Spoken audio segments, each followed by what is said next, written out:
Alright, this is day 2 of trying to be a better spoken individual, a well-spoken individual. And I do that, my plan is to do that by talking every day for 10 minutes about a random subject. And then branching off onto whatever that leads me to. So, today's topic is blacksmiths. I don't know anything about blacksmithing. It seems cool. Seems like a warm job.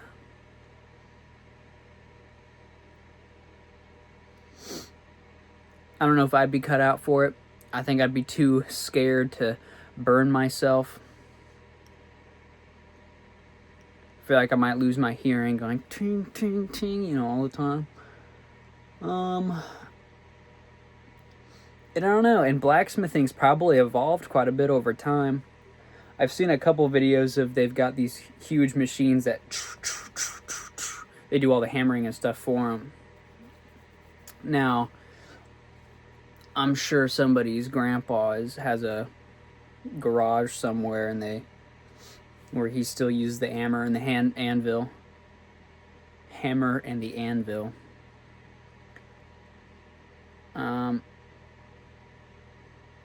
But yeah, I mean, blacksmithing's one of those things where it's probably kind of an extinct trade. I mean, not entirely, but you don't hear a lot about people in school saying, I'm going to be a blacksmith. Very interesting. There's a fire poker that we have, and I think it was my grandpa's dad or my grandpa's grandpa, not entirely sure, who made it himself with the hammer and the anvil. And I thought that was pretty cool that he still has it. That's the cool thing about blacksmithing is usually, I mean, you're working with pure metal. The tools you make can last, forever. So it's a cool craft. I have a lot of respect for blacksmiths. I don't know any blacksmiths. That'd be cool if I did. And that's 3 minutes. I gotta talk about blacksmiths for 10 minutes. I know I didn't strictly follow that last time, the 10-minute rule. But loosely, I mean, talk about trades and whatnot, like welding. Welding is kind of, to me, feels like the modern blacksmithing. Because, you're still working with metal, high heat stuff, pays really well. I don't know if blacksmithing paid that well, but back in the day, but it had to have, right? When you're working with heavy metals and stuff. And it's pretty dangerous. So sorry for the shakiness,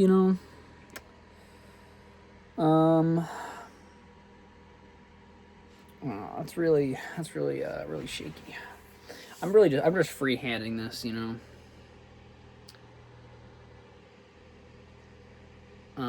blacksmithing.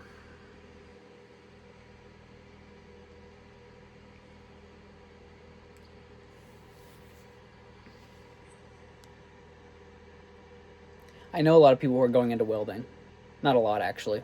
Kind of one. I knew one guy from high school who went into welding. I don't know if he liked it that much. I hear they're pretty hardcore. Even when you're an apprentice, a lot of the old guys are pretty elitist, and they don't like when you don't do things exactly right the first time. Which is kind of unfortunate, especially with those trades that are dying off. You kind of need to be patient with the new kids, when you're handing the reins off. But maybe deep down, people in trades hate their lives, so they don't want to pass down the knowledge secretly, so they're super stubborn. I don't think that's true. It might be true for some people, but I think in general, it's just a lot of old, stubborn people who aren't necessarily They don't necessarily have the gift of teaching. They have the gift of their trade, but not, they're not very good at teaching people the trade. And so, and also, I think a lot of people don't necessarily sign up to be a mentor for a lot of these apprenticeships. Another dying trade, I don't know if you can call it a trade, but like butchers, I hear that there's not a lot of butcher shops around anymore because it's all just mass produced and processed. You don't have some guy who runs the local butcher shop and gets all his meat from the local, cattle farms. It's just big grocery stores and brands that just buy all their meat wholesale pretty much. Now, I don't know exactly otherwise. I think being a butcher would be really cool. Getting all your cuts. And I know there's certainly some butcher shops out there, but I think a lot of them are either like small towns. Maybe not actually. Maybe small towns are where butcher shops are really gone. And some of the bigger cities, you have some butcher. And so, but therefore, if you go to a butcher shop to get your meat, it's going to be a lot more expensive because, they can claim all of this, which I mean, it probably is true, but they can claim all of this like it's local, it's like, and people really like local stuff. People are willing to pay higher for local stuff.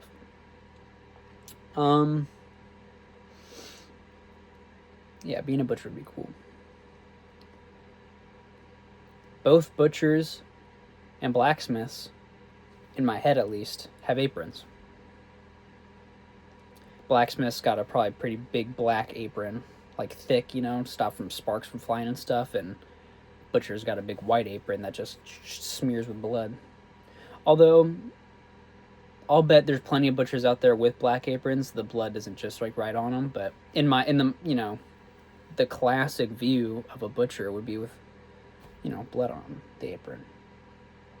Gotta say, I'm not very enthralled by this, but has to be a random topic. I don't really want to cherry pick. I have a website that just generates a random topic and I roll with it. So it said blacksmiths. So that's what I have to talk about. It doesn't really inspire much conversation.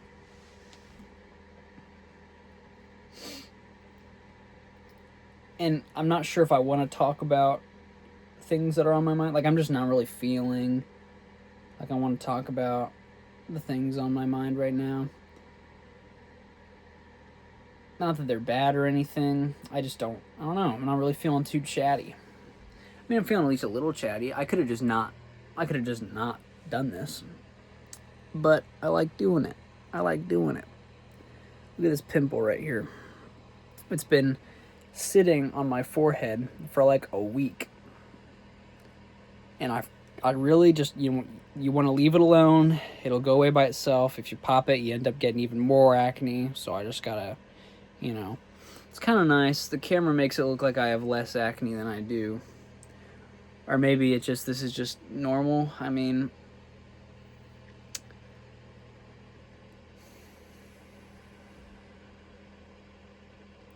I probably look at my face too closely. I mean, it's very universal experience, I think, is you look in the mirror at yourself and you see all the pores and all the gross stuff. In reality, the only person who looks at your face that closely is you. Or, I don't know, maybe a significant other when you're eating each other's faces.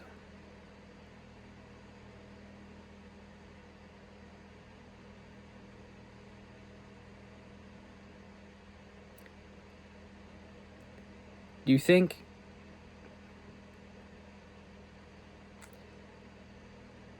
sometimes I think if someone was kissing me, this is weird. Why am I talking about this? Sometimes I feel like if someone was kissing me, they get really up close to my nose and they couldn't help but notice the blackheads. Which, my blackheads aren't as bad as they used to be. Especially when I went through puberty, but I don't know. Well, actually, they wouldn't, because when you're kissing somebody, you're supposed to close your eyes. It's interesting. The first couple kisses I've had, I'm pretty sure I had my eyes open. And I don't know, maybe I just couldn't, get myself. I was a nervous wreck during that whole time. Kissing was so, I just didn't like it. Romance is odd. I never really understood it. 10 minutes is up now officially. So, what's my consensus on Blacksmiths? It's kind of cool. I watched a couple YouTube videos about it, but it doesn't really interest me that much. Kind of seems boring. I know it's not, but just the concept, I'm really like, I have a certain disinterest in like fantasy. So, in like medieval or like, you know what I mean? Like swords and armor and stuff. I really don't like that kind of stuff. So when I think of Blacksmiths, I think of Skyrim. And then I just don't, it seems it just instantly kills any sort of, dialogue that I would want to have about that. I'm sitting on 4 pillows right now. It may look like it's flush with the wall, but it's not. These are just 4 pillows stacked up behind me on my bed. And they're probably going to fall over. I'm surprised they haven't, actually. And that's going to be cool when that happens. Unless it doesn't happen because I adjust it right now. There you go. Preventative care right there. Romance.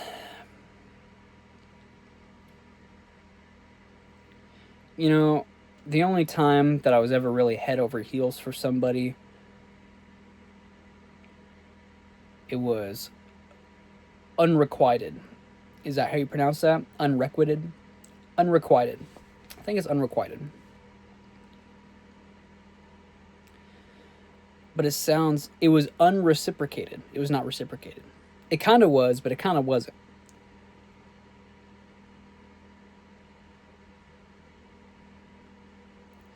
And I was fucking pathetic. Genuinely, some of the most pathetic memories I have were of that time.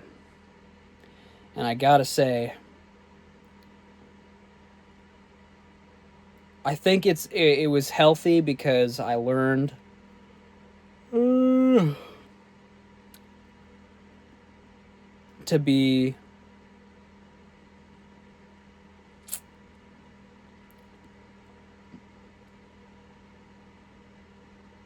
I don't know. I don't know exactly. I learned that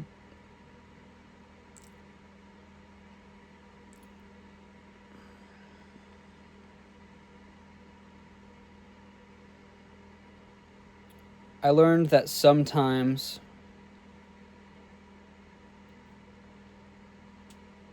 when I have a lot of unresolved toxic traits. Also, I'm getting my thumb in the camera right now, the classic. I know I learned that when I have unresolved toxic traits that are blind spots for me, I attract that same kind of negative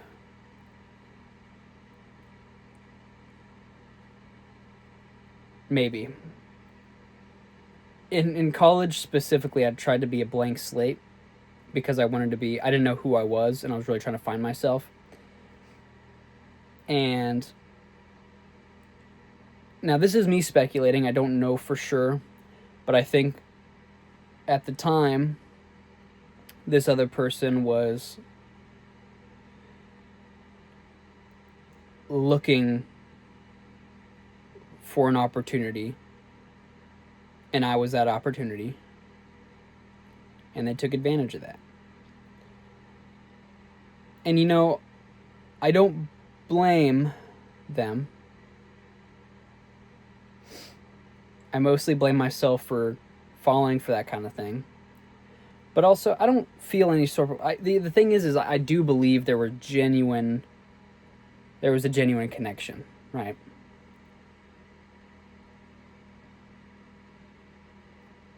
But that doesn't mean that it was a good connection. But we resonated. And it's just the difference between what is the basis of the attraction. Is it toxic? Or is it supplementary? And that was certainly toxic. Now, in another universe, it could have been supplementary, but neither one of us was stable, and neither one of us was mentally capable of, anything more than just confused and a little bit heartbroken at the same time. So that was the first time I was head over heels for somebody. And we never kissed. I know we really wanted to, but we didn't. Which, probably for the better. Generally, how things went is how things should have gone. I dropped out and just completely disconnected from everything. Ruined all of my relationships there. I don't talk to anybody that I went to college with. Yeah, there's not a single person I went to college with that I still talk to today. So that's fucked up. That kind of makes me sad a little bit. And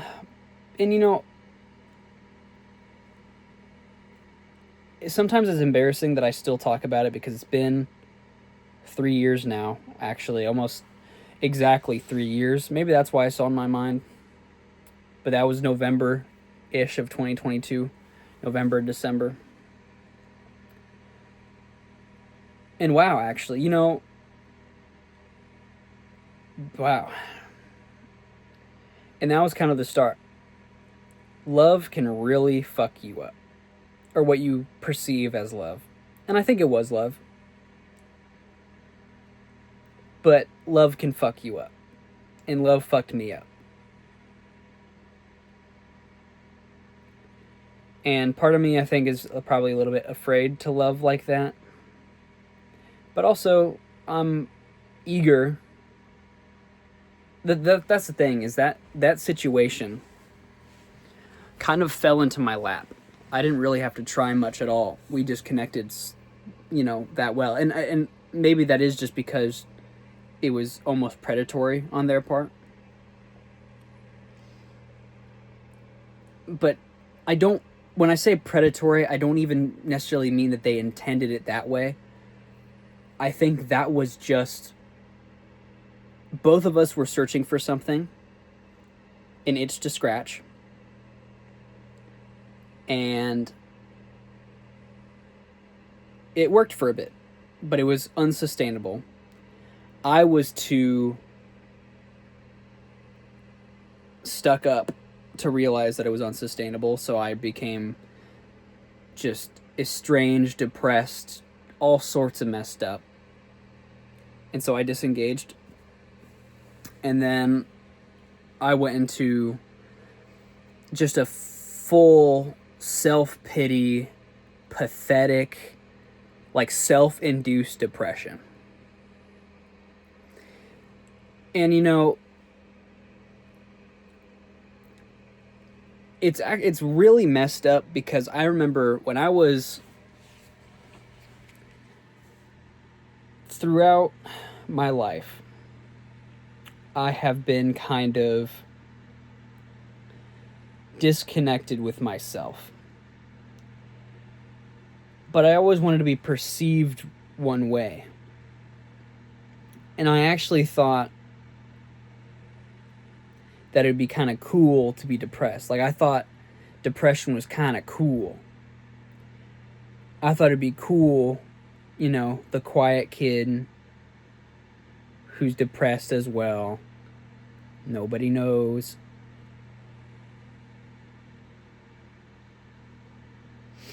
It was just odd. I thought it'd be cool to be depressed. So that whole thing, and this, really started accelerating during my time in college, was this almost act. I was pretty much acting to gain pity from others. And holy moly. Like, that's just straight up manipulative. I wasn't good at it, I don't think. I don't think anybody bought it, honestly. It's a good thing I'm bad at that because, I don't know. It's just bad. It's not good. Not good to do that stuff. So, I went down just and spiraled. And then I started abusing drugs. And I think I was angry at this person. And so for me, using the drugs was a way. I wanted to numb out everything. I think that was probably first and foremost, but also below that as well. I was like, I'm just gonna. I'll use this as an excuse to kind of self-destruct. And it was like, that'll show them.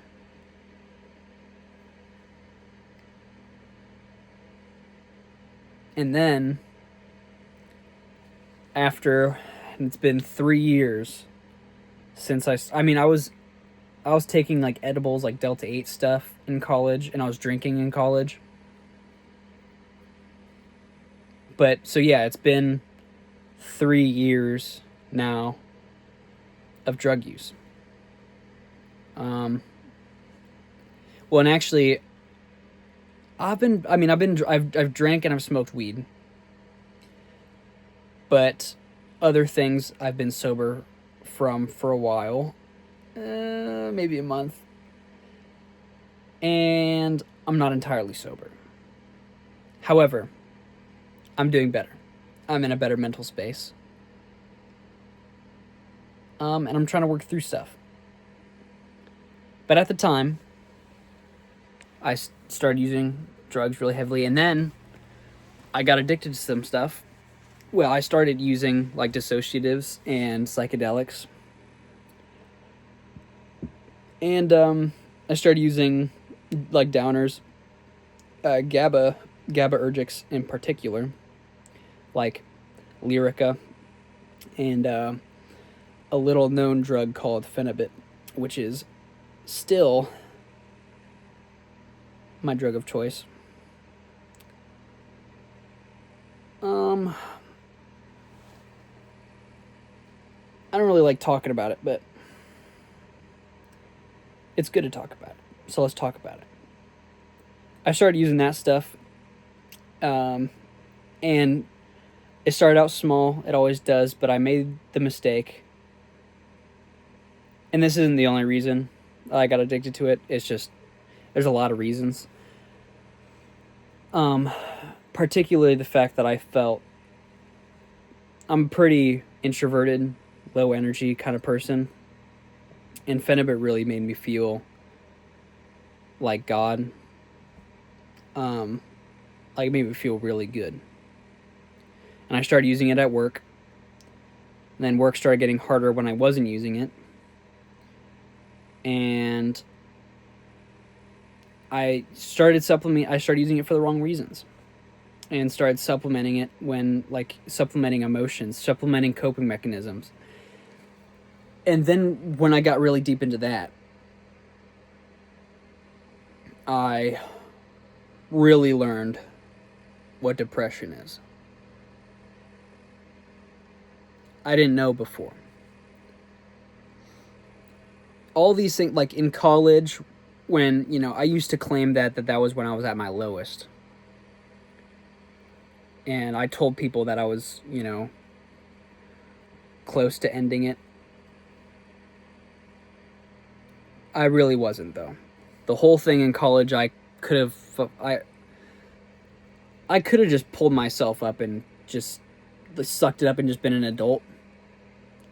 But I was essentially throwing a months-long temper tantrum.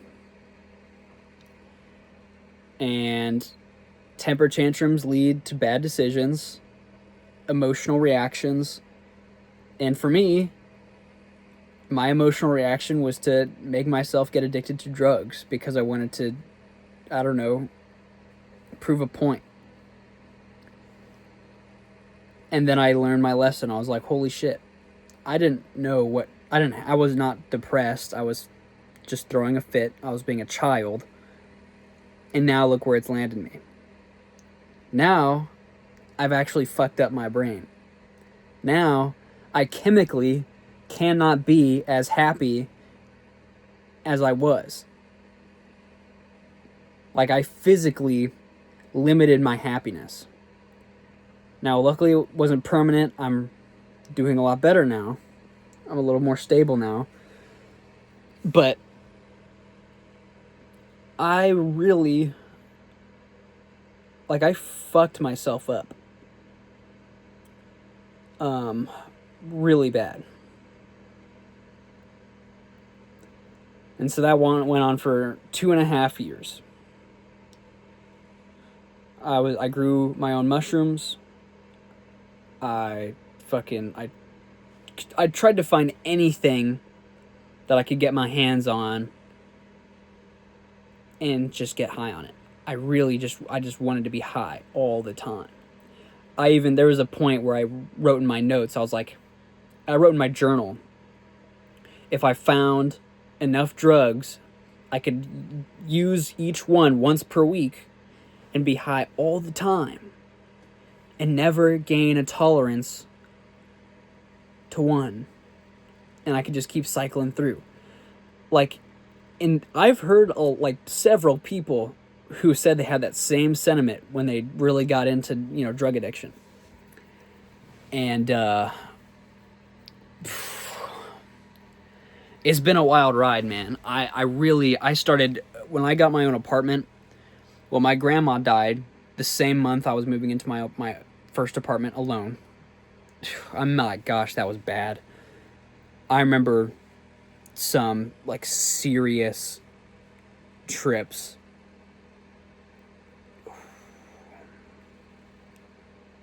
Just high out of my mind. There was a time, some of these anecdotes I might not want to get into. I don't know exactly TOS. But being alone on psychedelics, dissociatives, downers, there was a time where I abused nasal inhalers, which is essentially, it's a worse version of meth. It's more cardiotoxic. It's like MDMA and meth put together. Really fucked up.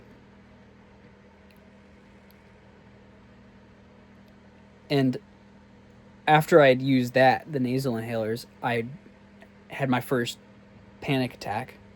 Not my first, actually. My first was during a DXM trip. And I, thought I was dying. And then I had my first real serious panic attack where I called 911 because I thought I was having a heart attack. And then I got obsessed with this idea that my heart was going to stop because, of my drug use. And then after I wore a heart monitor for a week, sent that in, doctor said everything was fine, kept using drugs. And then there was one specific night, so in April of this year, I quit my job. And I believed, I don't know, I just got sick of it. And it was probably like a manic decision. I'm not diagnosed bipolar or anything, but I'll use the word manic. I was feeling empowered. And so I quit my job on a whim. And I was like, you know what? I'm just not going to work for a while. I can pay rent for a little bit. I have about 3 months of rent that I can pay, and then I can, get a job. Should be sooner than those 3 months because I'll eat through my savings. And then, but I had this idea in my head that I was going to travel the country. I was going to cash out all my money and travel.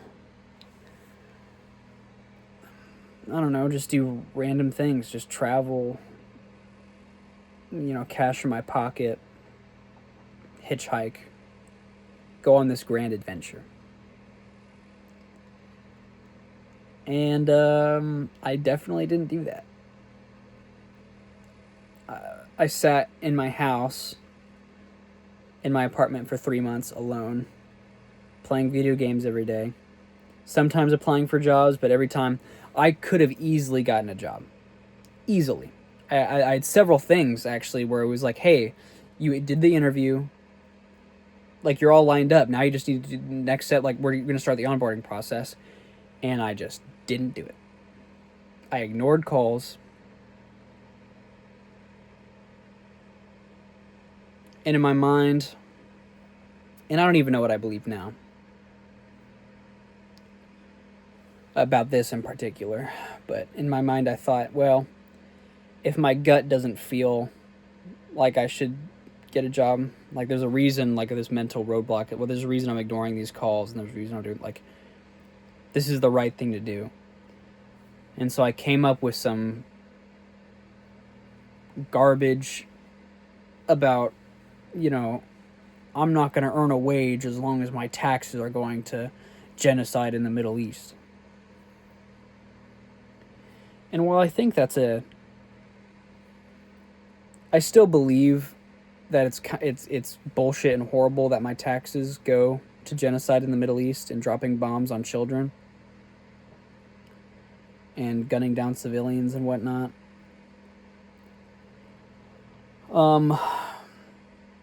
I think that was just my justification for being a bum. Somehow I turned my, laziness essentially into some righteous movement. And I was gonna be homeless too. I was gonna live in my car. And I did live in my car for a day. A single night. A single night in a Walmart parking lot. And I realized, this is dumb. But I had to follow through. During that night, I could have gone. I'm pretty sure I had the key to my mom's house. My mom's apartment. Which is crazy. Because homeless people, they're homeless. They don't have a home. I could never, there's not a single, I cannot claim a single night of homelessness. I could hardly even claim that I lived in my car for a day. I slept in my car in a Walmart parking lot for one night.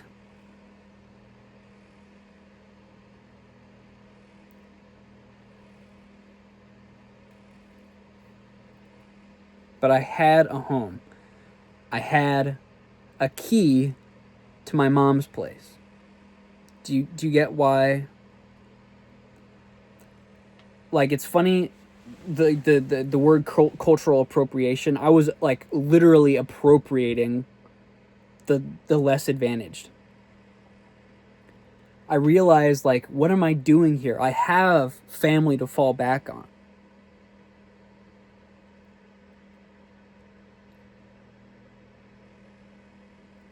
I'm not homeless.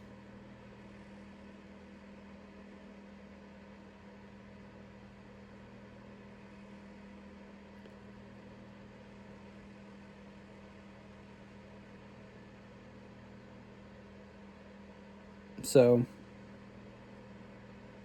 I went home the next morning. I went to my mom's place the next morning. And the whole day I was like, well, I'll hang around here. Like, I'll take a shower and whatnot and do all this stuff. Like, I'll take advantage of the fact that I have access to our apartment. I'll take a shower and clean up, but then I'm gonna go out. I'm gonna spend most of my day at the library. I'm gonna keep doing this. But as the day went on, I couldn't get myself to leave the apartment. I was like, I'm not going back out there. And I didn't. I mean, I stayed, like, I don't know what time it was. It was probably halfway through the day, and my mom came home from work, and I was like, hey, Mom, like, you mind if I crash here for a bit? And she knew that was coming.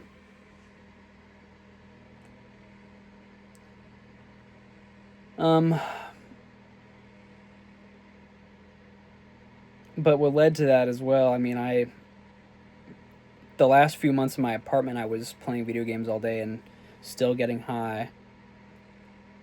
Yeah, still abusing drugs and whatnot. And really, just being that experience, I think I was starting to get cabin fever, a serious case of cabin fever, because I had a psychotic break.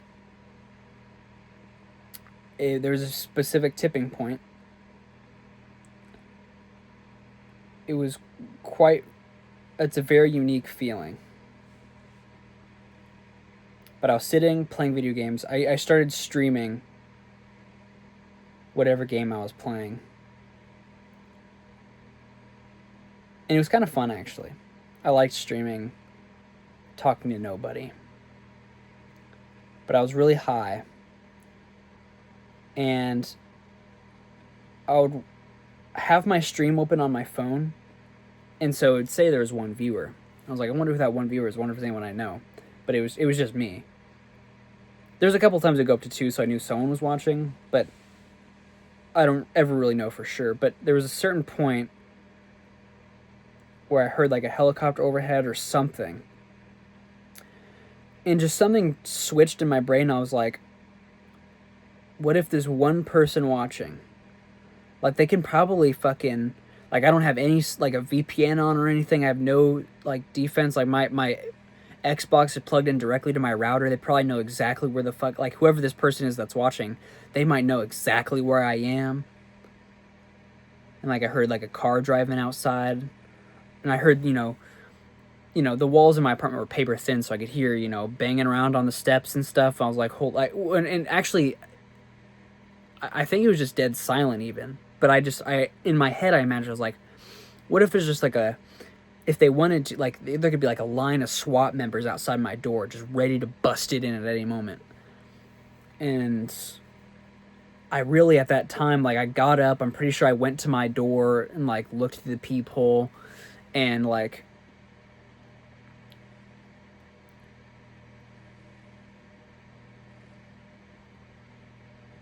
when I think that was the night, I remember there was a headline that I read.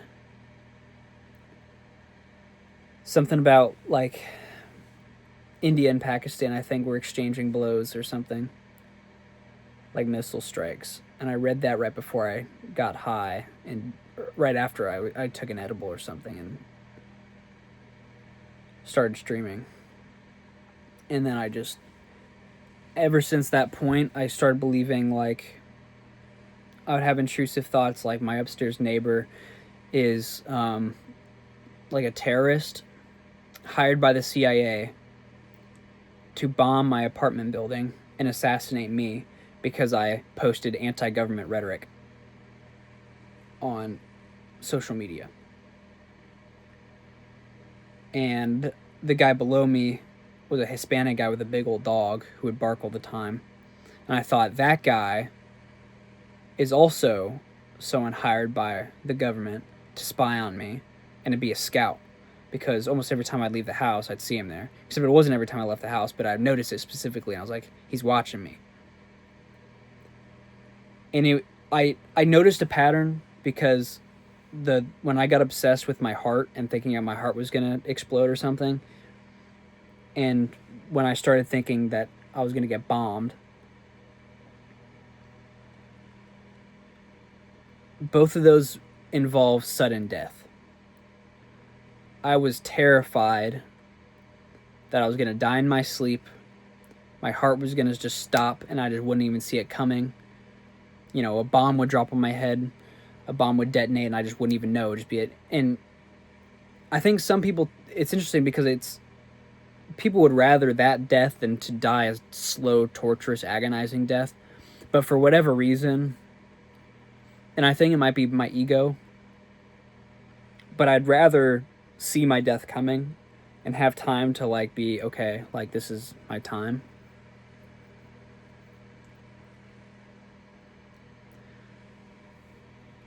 But that's what the drugs did to me. That's what 2.5 years of drug use did to me. And I'm very fortunate that my family was there to catch me. And they don't even know all these details. But now that I'm coming out on the other side of it. A little. I think there's still some things that I need to sort out. But now that looking back on it, like it's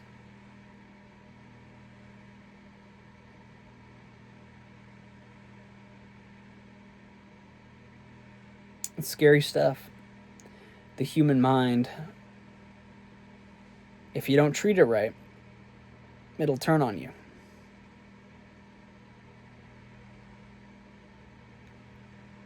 So, take care of yourself. If there's something in your life that you know you probably shouldn't be doing, just take a moment, write that thing down, find out why you're doing it.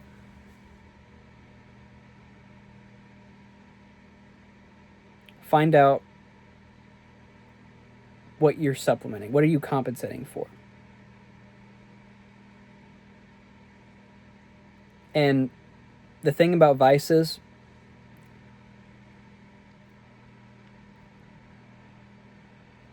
they can compensate for a lot.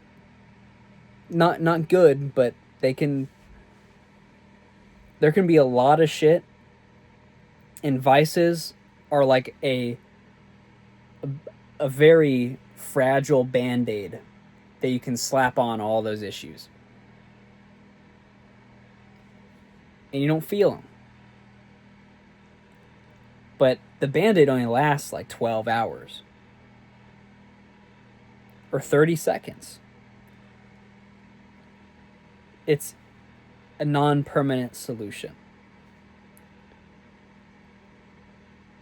And it's also toxic too. Because you're just letting all that stuff sit under the Band-Aid and just fester. It's like putting a Band-Aid over a wound before cleaning it. A bandage over a wound before cleaning it. It's just, it festers, it infects, it rots. And that once it starts rotting, man, that damage can get permanent. Now I'm so grateful. I don't think I've damaged my mind permanently. I don't think damage is the right word because my cognitive function is still good. It's part of the reason I'm doing this is to gain back some of my cohesive thoughts and have, smooth thought patterns, because I did fragment all of my internal to external dialogues. I'm also thankful for the experience I've had because I think I've felt very close to death at several points in my life. And I was alone during all of those moments. So there's been times where I believed, to the point that I called 911, that I was going to die alone in my apartment and that someone would have to find me dead. And that scared the hell out of me. Never quite scared me straight. I think it kind of has now.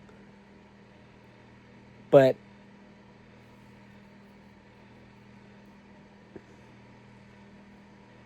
I'm grateful because my perspective on life has been shifted.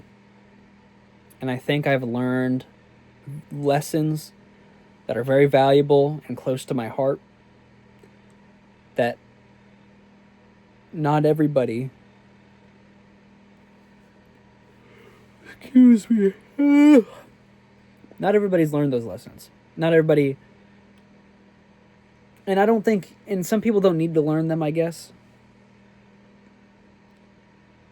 But I feel honored. I feel privileged to have walked through my own personal hell and come out of it. And there's scars, for sure. But I'm alive. And I think I can use the scars as lessons.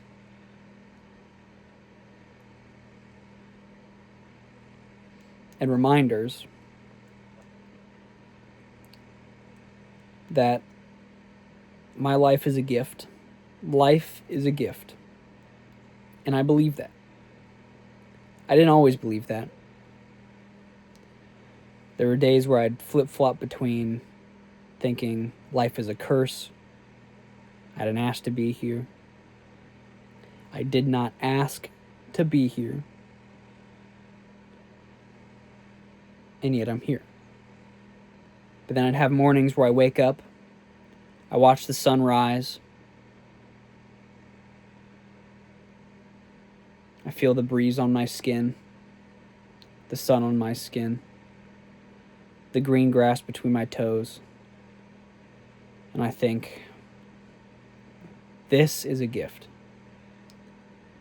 Even if it's just this one day.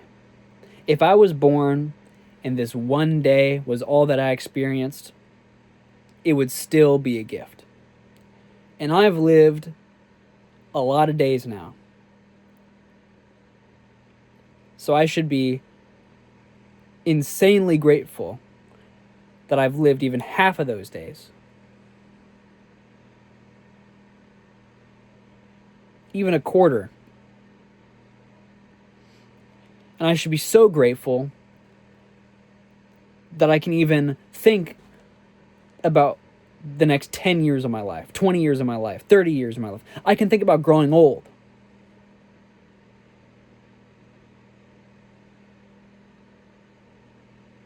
But those days are not guaranteed to me.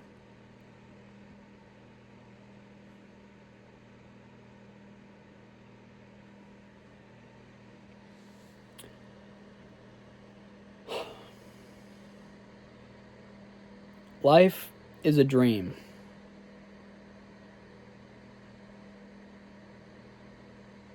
It's transient. When you come out of it, you might not even remember it.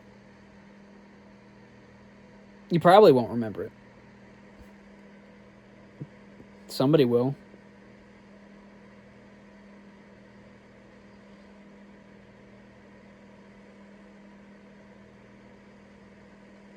What do we do with our time here?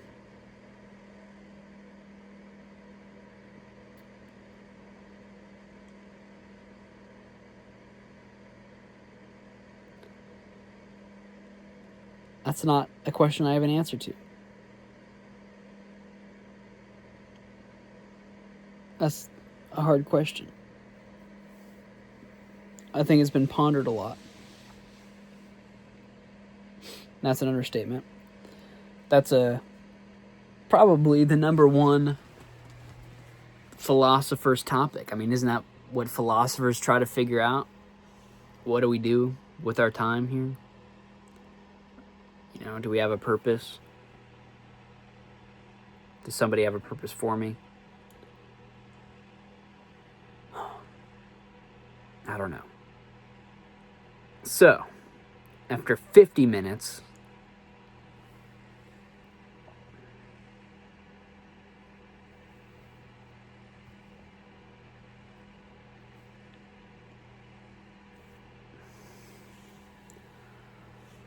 my consensus on blacksmithing is it bores me. But being bored is good. Because being bored allows your mind to drift into, here's where your, let's say your brain is right up here. When you're just chilling, your brain's right here. When you're like, I don't know, reading a book, scrolling through Instagram, watching YouTube videos, your brain's right here. And honestly, a lot of people, your brain hangs out up here for a majority of your life, honestly. But then you have those times where, what happens here? Like, here I'm going, I'm, watching a YouTube video or whatever, and then I've been doing that, probably for like 4 hours today. I don't know what's going on. I've been, maybe you could be up here for a week straight, doing whatever. And then that one day, bored out of your mind, you don't know what to do, you shift into a lower level of consciousness. And you start thinking. You start staring at a wall. Start thinking about your life.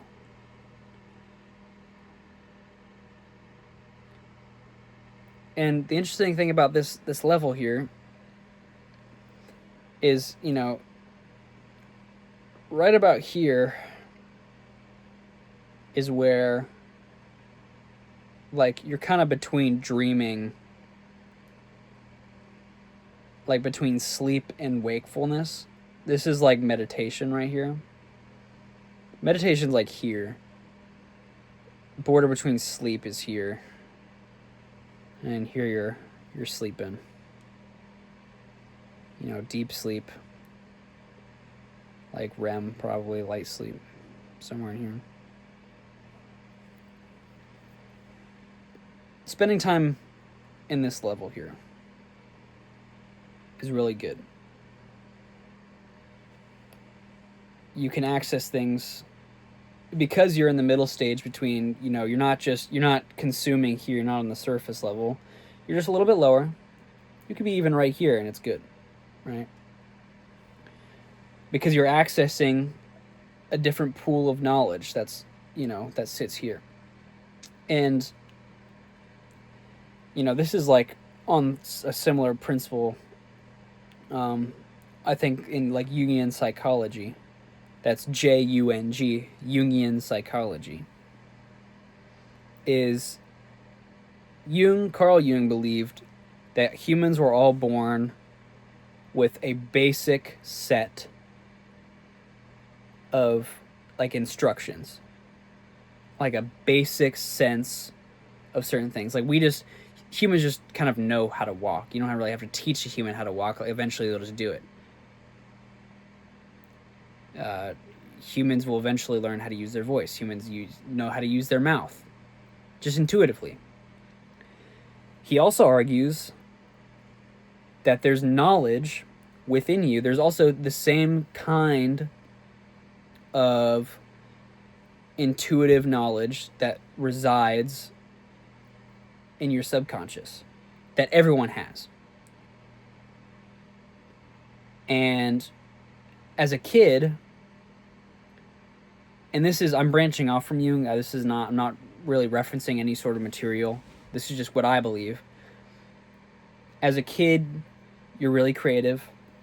You come up with all sorts of things. Like, sometimes your parents will ask you, like, where'd you learn that, I don't know. And they assume maybe learned it from TV or something, but, like, you wrote a word on the wall or whatever. And sometimes you just absorb things subconsciously, but, like, maybe you drew something. And it's like, you don't even know, I don't know where it came from. But as a kid, you have access to that. But as you grow older, people tell you it's a waste of time. Being creative is, doesn't pay the bills. Gotta work. Gotta do something with your life. And over time, it's like a muscle. You just don't use it. And while those things are still there, the longer you suppress them, the harder it gets to access them. And to access that knowledge. So, it's really important, I think, to every once in a while, particularly if you don't remember the last time you got down here, just whatever you're doing, if you're looking for something, if you feel just slightly dissatisfied, you can't find a video to watch, you're not interested in the book you're reading, you can't get into anything, if you're just mindlessly scrolling, just put down the phone, put down the book, turn off the TV, and stare at a wall.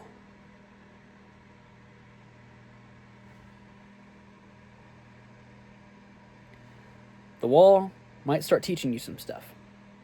Stare at the wall like it's teaching you something. Like, see this wall behind me? Look at those patterns there. What kind of wood makes those kind of patterns? It looks almost unnatural, doesn't it? Is that real wood even? Probably. But that's probably not natural wood pattern. I don't know. But get curious about things, man. And especially if you have questions, research them. Just get curious about the world around you. Get curious about yourself. Get curious about what you got going in here. Because I'll tell you, the world in here, this is a big claim, but it's a whole heck of a lot bigger than the world out here. It really is. And it's beautiful. It's honestly might even be more than half of the gift of life. Like, yes, the world is beautiful. Sunrises are beautiful. Trees, flowers, smells, foods. They're all great. But if we didn't have this in between our ears, behind our eyes, we wouldn't be able to experience any of it. We wouldn't be able to write it down. We wouldn't be able to make books, take pictures, paint.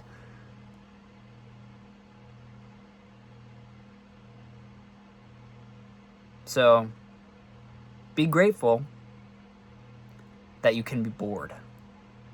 That some days, life just seems disinteresting. You have the privilege to be bored. You have the privilege to say, I don't think the earth is enough for me today. And when the earth's not enough for you, turn inward. Be bored.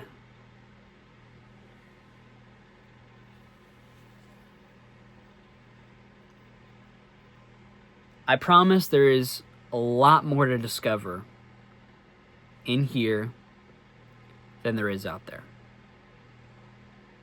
Now, that's not to discourage you from going out and traveling and having a good time. But it is saying sometimes the external world, and actually oftentimes, there are problems that the external world cannot fix. The only thing that will fix them, the only thing that can fix you, is looking inside and discovering who you are as an individual. So with that, I'm going to stop talking. It's been an hour. But blacksmithing, evidently, because it bores me, inspires me. So it's good talking. I gotta go.